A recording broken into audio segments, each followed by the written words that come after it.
Chris says, email platforms. What site do you use for the highest lifetime recurring affiliate commissions? Scott says, Frankie Fihn, who is the person you talked about leasing their IP to clients? Last question we got here is Brad says, do you offer geographic exclusivity to your clients, i.e. a lawn care client in Kansas City, being my one and only one there?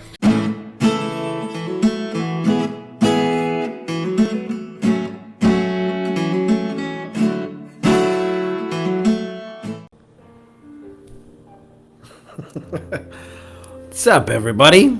Are we even here? Are we live? Is this working? Let's try some. There we go. We're in business. Excited to see you all again. We just finished a weekend in-person mastermind, which was super cool. High vibe of people. Went to some cool places, did some cool things, working on some business problems. And one of the coolest things, by the way, is watching other people solve other people's problems. For me as a facilitator, it's not like Frankie has to have all the answers. We bring together a lot of smart people, and other people share what's working, what's going on for them, and as a result, there's just a lot of value exchanged in that.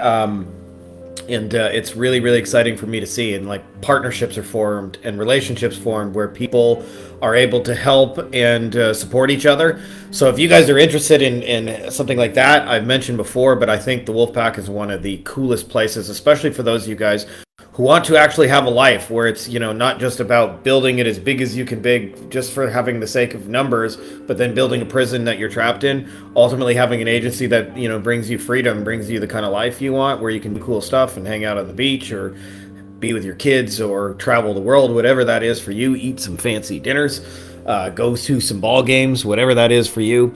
That's what we're all about. If you're interested in learning more about that, you can go to beyondagencyprofits.com. We have a link for the Wolfpack there. You can check out more details. Once again, that's beyondagencyprofits.com. Anyways, let's get into the good stuff. I feel like we haven't done one of these Q&As in forever. Even though I just really only had 1 week off because I was speaking in Las Vegas last week with John Marenko. Cool, awesome dude. Was a real honor to hang with him.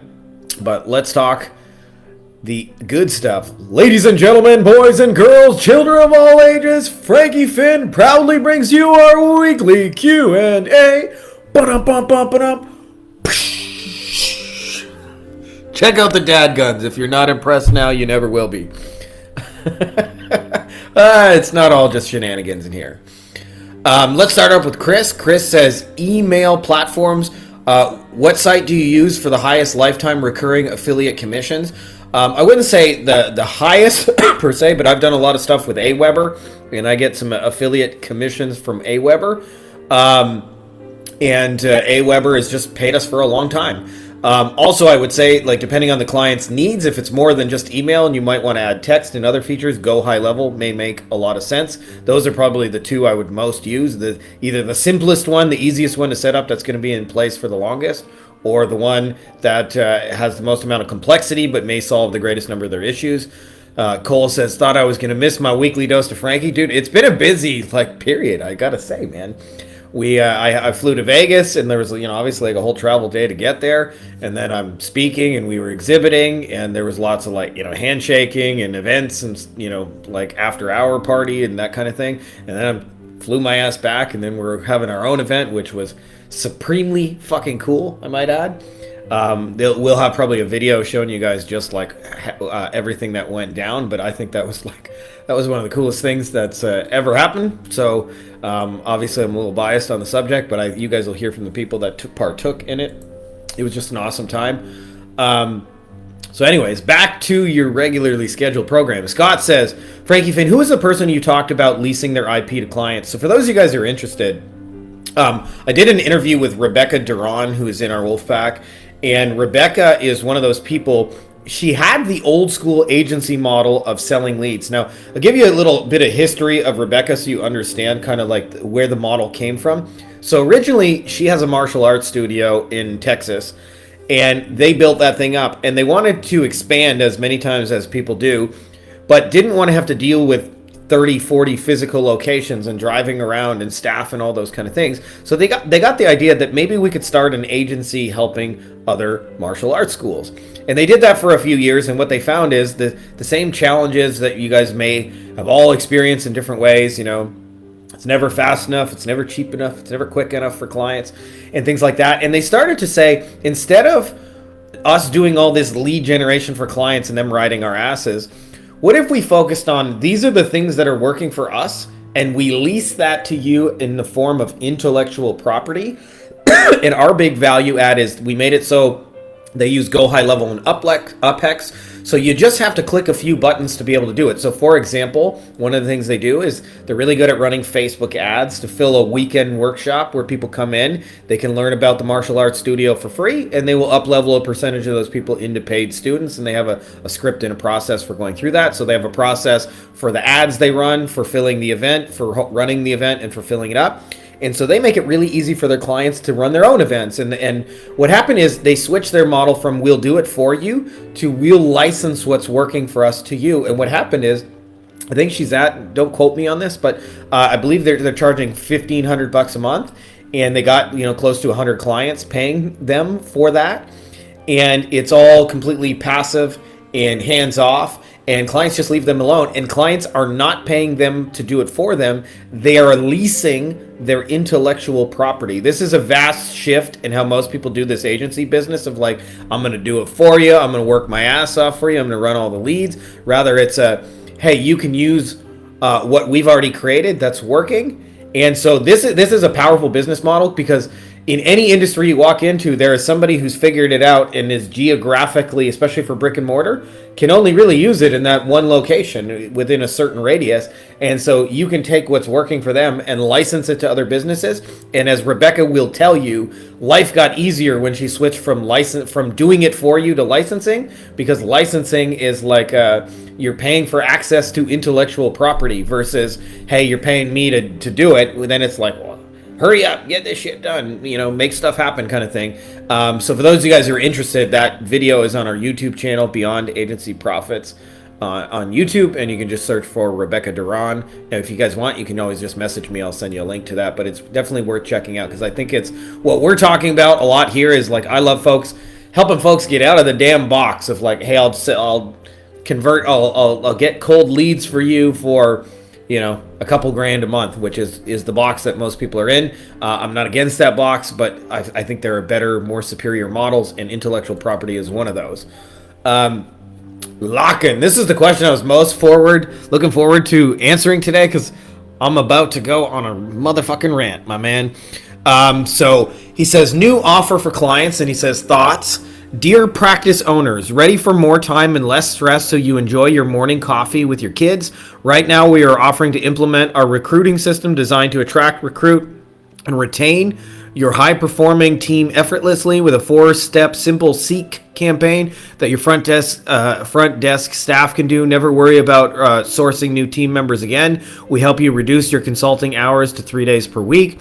We completely train your front desk staff to reclaim an hour daily so they can spend that time generating extra profits for the practice, filling empty appointment times, and winning back lost clients. This is all done through our 20 SOPs and group training sessions weekly. Guide your team into finding an extra $30K in profit over the next 12 months. Lock-in, my man.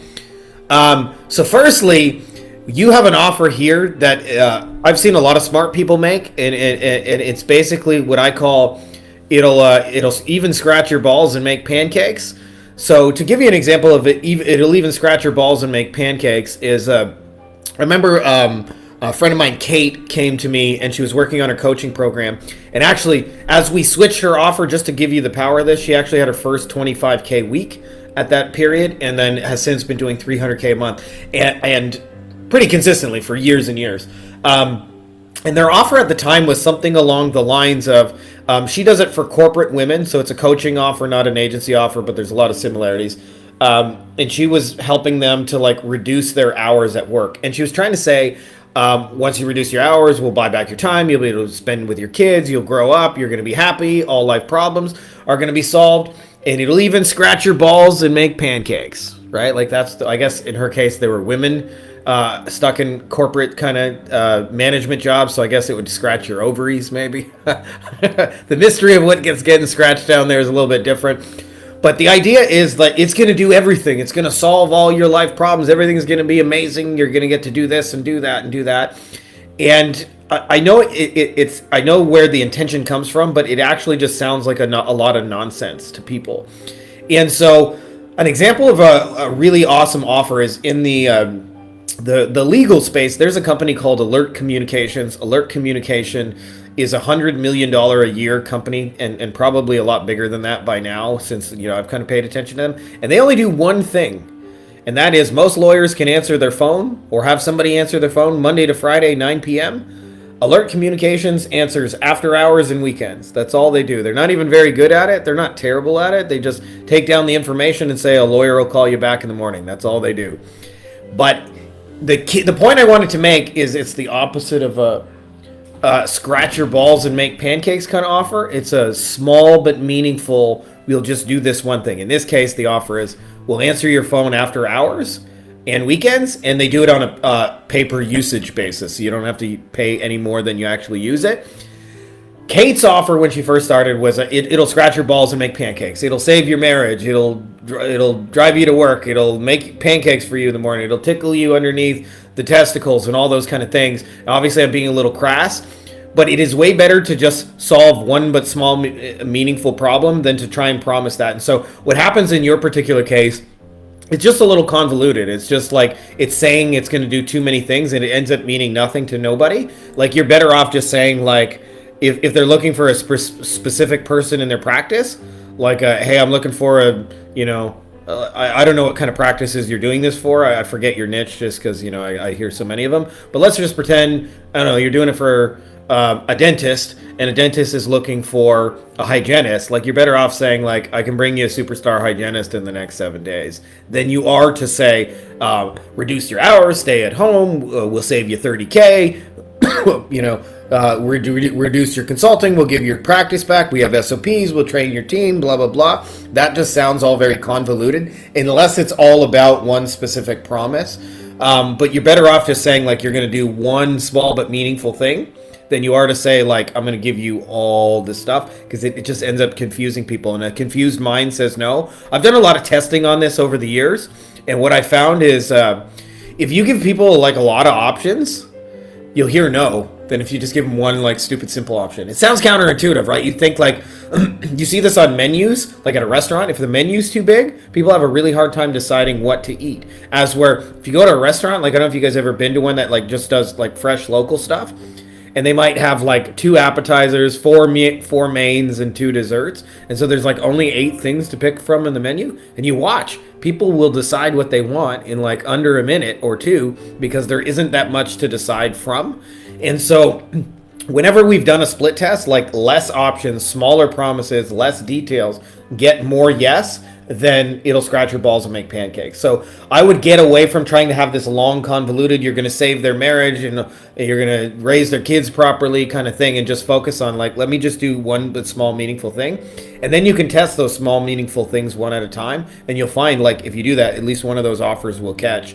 But there's a tendency to think you have to magically save them, and we're not saviors. We're really not. It's like in Kate's case, when the promise started working, it was very simple. It was like, you signed up for 40 hours a week as a salaried position, and now you're working 80.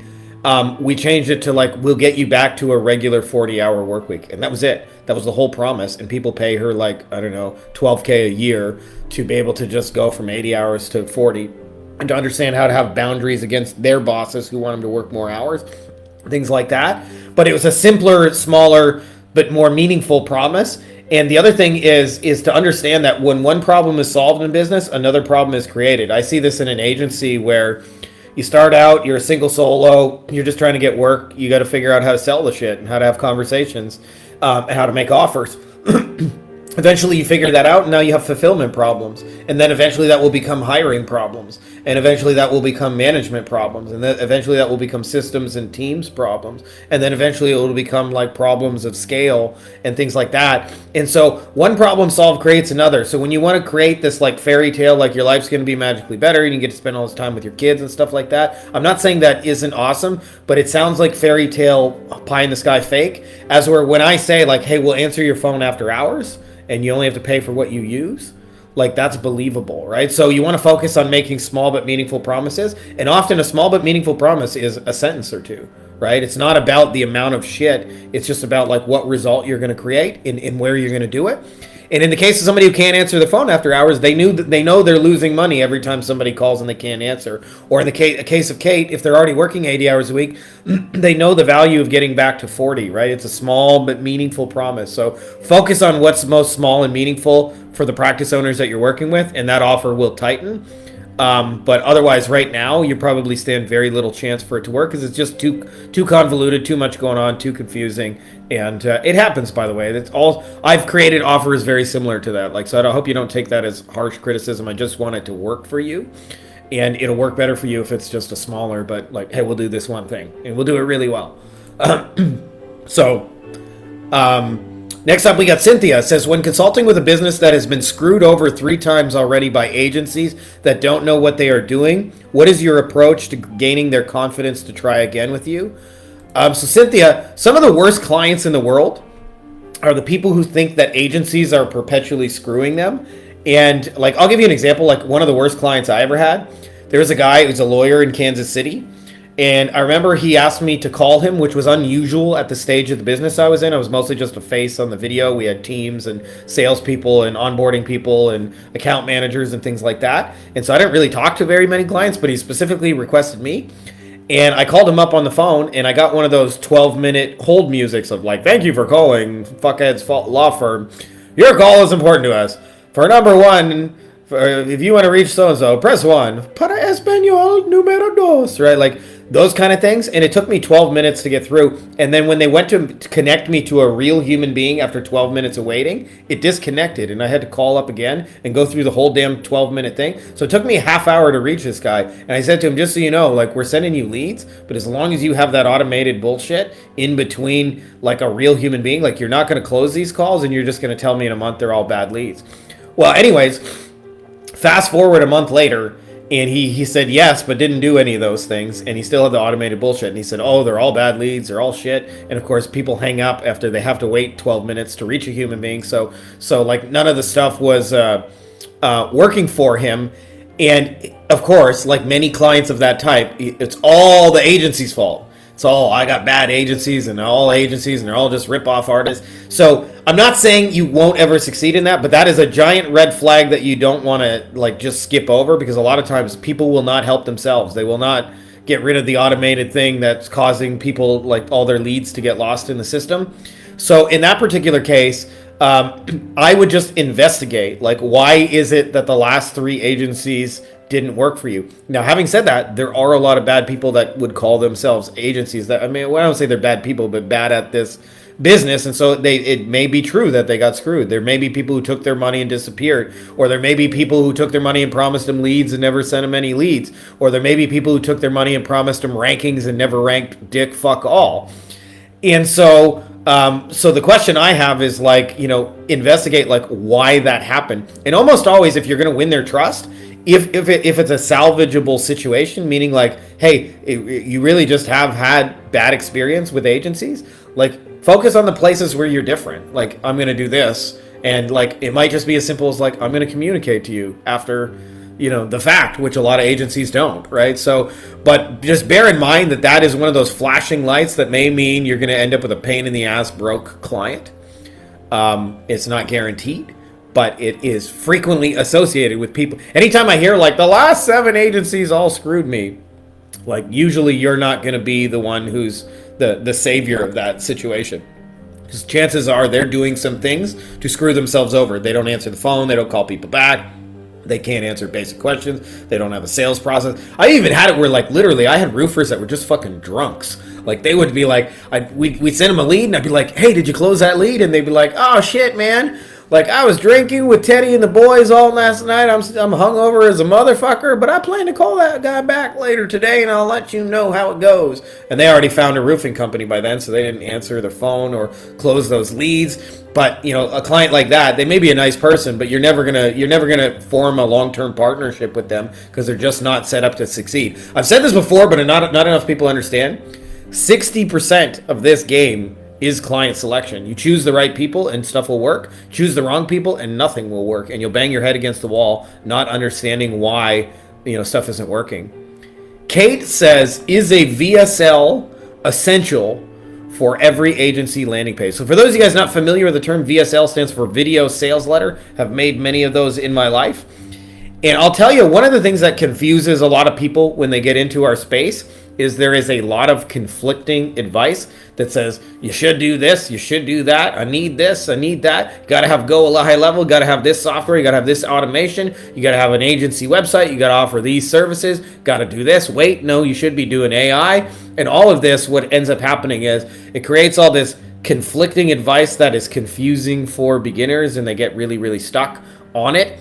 And one of those pieces it says you should have a VSL. Do VSLs work? Fucking A, they do. I've used a lot of them over the years and sold a lot of stuff. But having said that, does it have to have it? No. And so I would say the first person that your agency has to work for, this is the most important person that your agency has to work for, is you. Right? Like if you're not having fun doing it. So for example, like what if you're just not very good on video or you don't like it? You don't like making videos, you don't like the way you sound, and you don't like the way you look, then don't make a video just because everyone tells you you should. You can do the same thing selling through text, or you can do it through audio. Like, let's say you're like Cole and you got your face painted up and you look a little crazy, you look like the ultimate warrior. Like, you may not want to do videos, you may just want to be an audio kind of podcast person. So find a way to do it that works for you. And I've said this before, but not enough people realize this. Like, if you build a business that is fighting your natural tendencies, you're eventually going to fail. And usually after you've had success and realize like you don't want to do this because you built it in an unsustainable way. As where if you just, like for me, like I like making videos and I like talking. So like I can do this shit forever, right? So it's like it's built around how I do it. But there was a time back in the day that I actually didn't like making videos, and I liked just being the background fulfillment person. So I set up my business that way, right? So you have to just be honest and real about how you're built. Now, having said that, if you're interested in VSLs, I would recommend checking out our Loom training, which I put for free on YouTube. It is called Beyond Agency Profits, and you just search Loom training. And what you'll find is like I show people how to do that, and it's really just based off of like having 1,000 to 2,000, maybe even more than that, sales calls, and just you get the same 4 or 5 questions again and again, like, what is this thing? Will it work for me? How does it work? How much is it? Now what do we do, right? And so we're just preemptively answering those questions, and we're doing it in a powerful visual way where people can follow you. And if you do that, you can sell almost anything through video. Almost every day I get a message from somebody who's going, hey, I just sold some shit through video. Like, holy shit, like, I just scored a $40,000 deal. Like, I didn't believe that was possible. And I hear that every day. I shouldn't say every day, but most days I hear something like that. And I find more and more people doing that. And so, like, it's actually better for the clients because clients don't want to have to sit through 60, 90-minute phone calls just to find out how much it is from you. So if you're interested in implementing that, we have it for free. And then there is also a paid version if you want my personal help, helping you, like, customize yours and get it dialed in on the website, Beyond Agency Profits. You can find the Loom training and all that goodness. But for the most part, like, it's there for free. You don't, like, we're just answering the questions they want to know. And that's the secret to closing through video is like you understand what it is they're trying to understand and what they want to know and what objections they have, and we just preemptively answer the things that they're going to ask you anyway. And it's like I said, it's really basic questions. Like, it's really basic questions. It's not about like, you know, what is the cube root of x squared plus 4x divided by, you know, pi over 7. It's like they just want to know, like, will this shit work for me? Right? Like, that's really, really basic. So the more you can answer those basic questions, the more success you're going to have selling through video. But having said that, like, build this business in a way that works for you. I can't specify this enough. Like, too many people get caught up in saying you have to use this model, you have to use AI, you gotta use go high level, you gotta follow up. Like, there are probably a billion ways to fail in this business, but there are also like 10,000 ways to succeed, and there's less ways to succeed than fail, but there's more than one path to success. So like, build it in a way that's congruent with who you are and what you want to do. Like I said, like, I like doing videos, so like I make a lot of videos because it's easy for me, because it's fun. I like just like shooting my mouth off, as you guys can probably tell. But that doesn't mean everybody should make video, right? Doesn't mean everybody should do this kind of model. So like, find out, like, one of the best things you can do is just be really honest with yourself about what you like doing and not doing, and then figure out how to make the business work around that. So the first person you make it work for is you. The second person you make it work for is your client, and then you'll find some synergy in there where the things you do, the clients like, and then what'll happen is you don't have to build this miserable agency that everybody tells you have to do. Like, I'm so like, if I could just free everybody from everything, it's all this have to bullshit that everybody is spewing in our space that says, like, you have to do this and you have to do that and you have to do that. Like, I'm here to tell you, fuck that. Do it in a way that works for you. And there are plenty of successful models, by the way.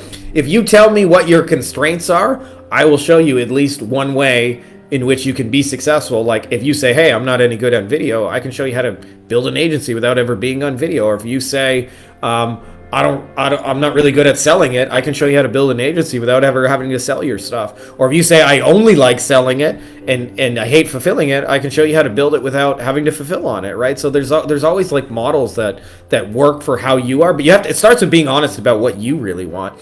Because if you build your business so that it works for you, like, it'll be easier in the day-to-day. I always say this, like, since I got really honest with myself about what I wanted to do and not wanted to do, business has gotten way easier. I'm not saying business is ever, like, completely easy, but it is significantly easier because I'm not fighting my natural tendencies all the time. My first agency felt like pushing a boulder uphill because I did all these things. Like, we mostly did white label for plastic surgeons. I had about between 120 and 150 of them.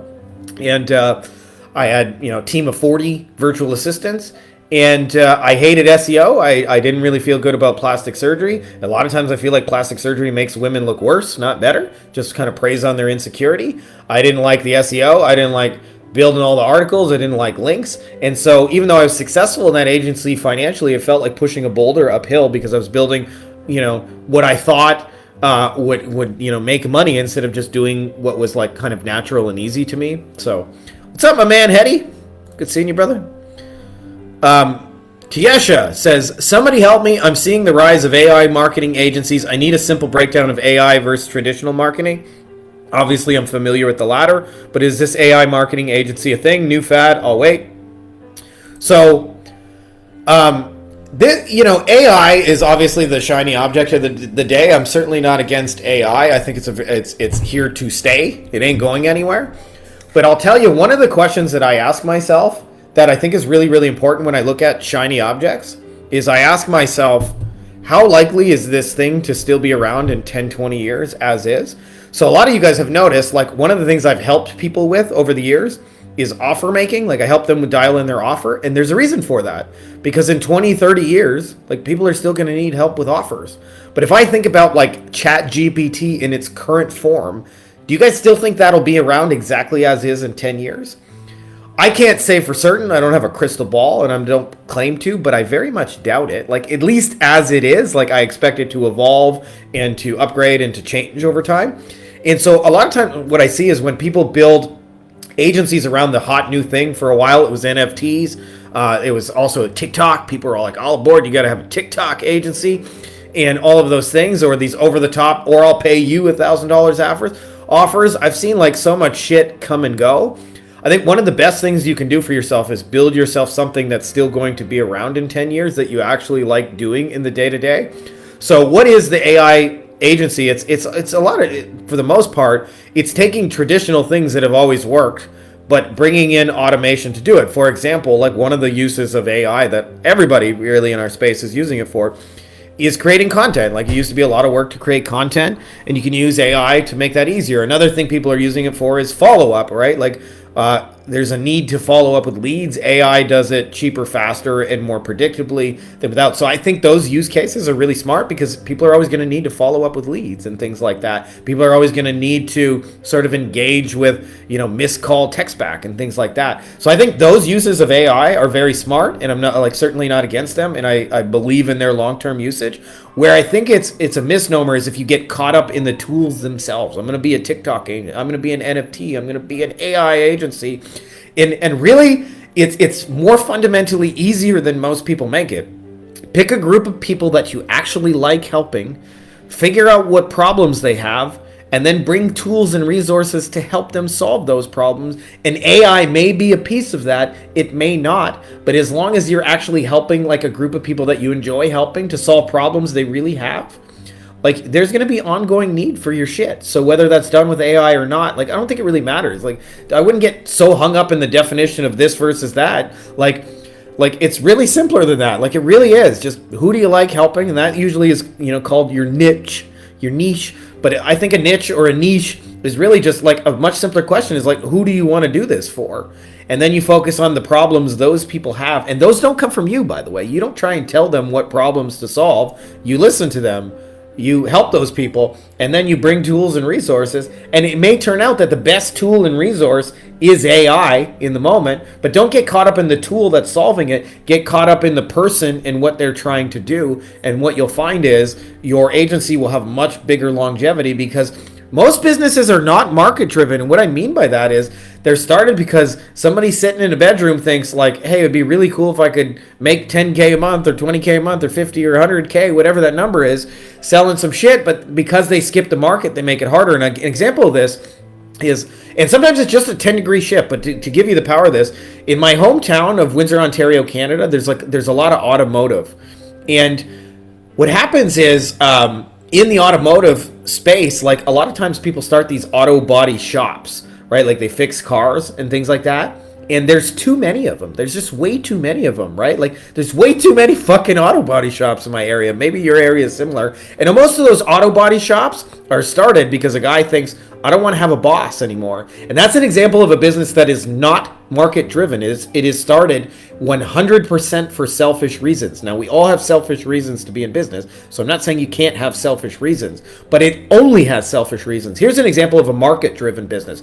There's a guy, he's on, he's kind of a little bit in the ghetto. And I ended up having a situation where I was at my brother's house, and they were my brother and his wife were fighting, and they had ordered Chinese food. Chinese food guy answers the door. He gives us our egg rolls or whatever, and then he leaves. And then 5 minutes later, we get a knock at the door, and the guy points. He had backed up. He must have been texting or something, but he backed up, hit my brother's car, and my brother's car hit my girlfriend's car, which was a Volkswagen Beetle, and it hit the tailpipe of my brother's car, which is an SUV, was erased, went and smashed through the hood of the Volkswagen Beetle. Now, it turned out not a lot of people in the area like working on Volkswagens because they're complicated and they have specialty parts and they're complicated to secure those parts. So we went to 3 different auto body shops, of which there are many, and the insurance company said you got to go to 3, and they all said can't do it.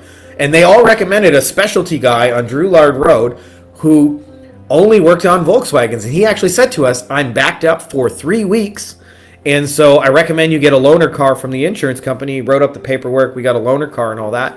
But that is an example of a business that is market driven because within the industry of auto body shops, Volkswagens were underserved. That was a real problem. Like not a lot of people are willing to do that. And he was. And so for that reason, he's busy for 3 weeks. And most of the auto body shops are sitting around going, how are we going to get people? How are we going to get people in the door?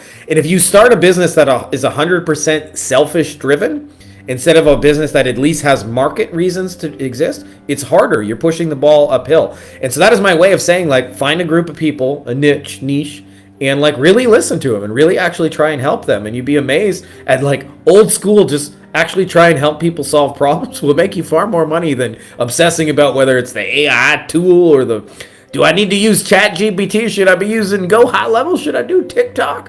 And just hopping from model to model and really just honing down on like, who are these people and what are they trying to do? And how can I help them do it?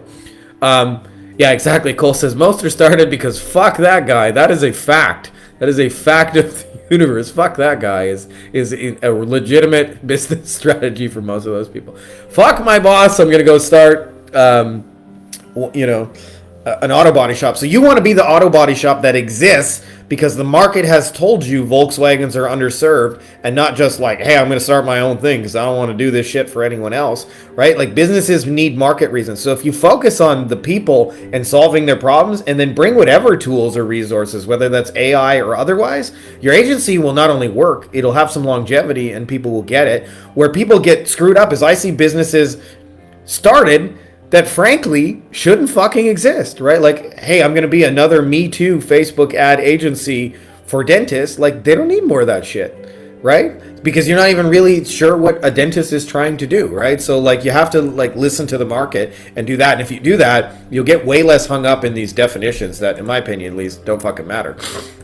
Last question we got here is Brad says, do you offer geographic exclusivity to your clients, i.e. a lawn care client in Kansas City, being my one and only one there? I have historically, especially for SEO stuff, and I'll tell you why, Brad. I just don't like competing with myself. That may not be the right answer for everybody. So I'm not saying this is like a universal law that like don't take 6 clients in the same area. But what I found is like eventually like I'm trying to get the top ranking for me, right? So like I didn't like doing that. You may feel differently about it, right? You may have different criteria and things like that. I found if it was a big enough area, sometimes I would take 2 people, like it was a really big city, and I could potentially have room for both of them. But it's really up to you. But I think geographic exclusivity is not about like, it's not even really about your clients and feeling secure. For me, it was just about like not trying to compete with myself. But if you do that, like I think it's generally a good idea, because like there is an upper limit, right? It is a competitive marketplace. Like if you're doing this for a dentist, you don't necessarily want to like be helping 10 dental practice in the area to do the same thing, because you'll cannibalize your own work.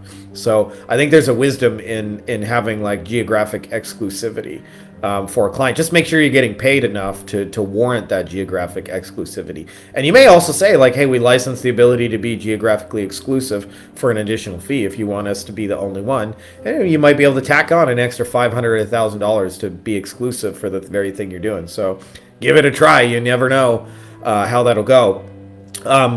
I guess that's it for all the questions. Appreciate you guys. We just had an awesome mastermind weekend, as I mentioned. The Wolfpack is alive and well, and I would love to help some of you guys build the coolest lifestyle agencies you've seen. Having machines that run in the background that are great for you and your clients. That's been my focus for the last little while, is things that work really awesomely well for clients. And a big secret to that is understanding how to deliver things digitally. I always say I want the hardest working person in my company to be digital me. And we had numerous times, by the way, on the weekend where I'd be hanging out with the guys and I'd check my phone and like some kind of payment for something came in, because digital me was a hard at work digital pimp, you know, making offers and providing value to people in different ways. But physical me was just hanging with the guys in real life, and physical me was on the boat, and physical me was on the beach, and physical me was at the campfire, and physical me was, you know, having breakfast with the guys and things like that. So that was a really cool experience, just to show people. Like I actually had a point.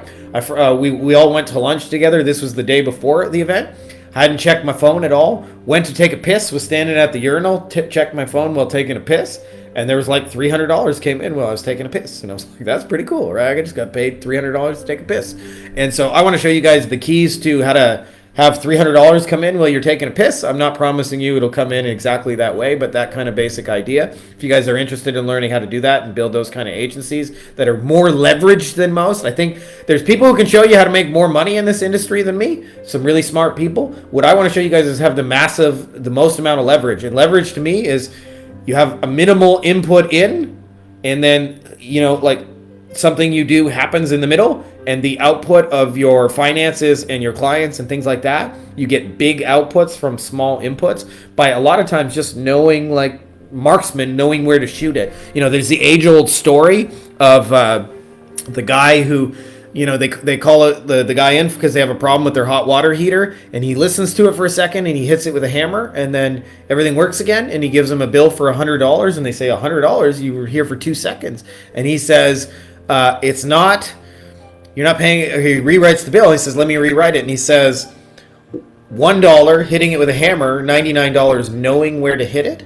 And so I think leverage is one of those things that if you know where to hit it, then you can create $100 things with one little tap of it. And so I'm really interested in showing people how to do that, is really building the leverage machine. And I'm not talking about no work. I'm talking about intelligent focus work. And so if you guys are interested in scaling agencies that way, we got a link for you guys that it is at beyondagencyprofits.com. You can click on the old Wolfpack button, or I put a link for those of you guys on Facebook, the old beyondagencyprofits.com/Wolfpack.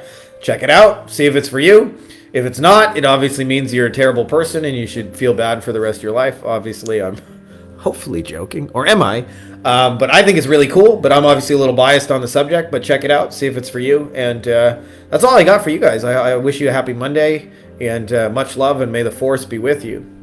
Hey guys, if you like this video, you'll also like my book on Amazon called Beyond the Agency Box, which you can also find by my name, Frankie Fihn, and it's got a lot of awesome reviews. And it really just goes deeper on a lot of the things we're talking about, everything you need to grow and start a lifestyle agency, from the stages you'll go through to getting clients, to how to create winning offers, to high value deliverables, to wowing clients, to building teams, to building systems, and building a boring factory that's like a 7-figure money machine for you. So if you're interested, I put links for you in the video description, as well as it'll be in the pinned top comment below, and make sure to check those out.